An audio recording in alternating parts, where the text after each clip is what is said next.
या पिकाला कोणत्या प्रकारची माती सुपीक आहे, जसं की कोणत्या मातीला हे चांगलं येते पीक? शक्यतो करून निचरा होणारी आणि पाणी तग धरून नसणारी जमीन नसावी. निचरा होणारीच जमीन असावी. निचरा होणाऱ्या जमिनीला चांगलं येते. काळी काय, साधारण लाल काय? का कुठल्या पण जमिनीला फक्त निचरा व्हावा जमिनीचा, फक्त मुरमाड जमीन नसावी.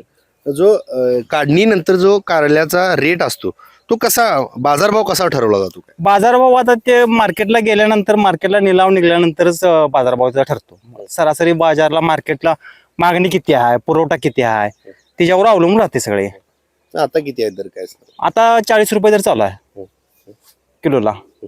साधारण आतापर्यंत किती उत्पन्न घेतला, किंवा जर आढावा घेतला तर 3 महिन्यात किती उत्पन्न मिळते 10 गुंठ्यातून? कमीत कमी 3 ते 4 टन उत्पन्न निघतंय आणि सरासरी. उत्पन्न किती होते साधारण? उत्पन्न 50-60 हजाराच्या वर जाते.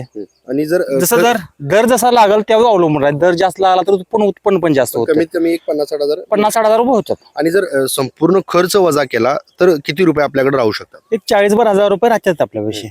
म्हणजे 10 गुंठ्याचा आढावा घेतला तर 40,000 निव्वळ नफा मिळू शकतो. मग एकरी 1,60,000 नफा सहज मिळू शकतो. मिळू शकतो.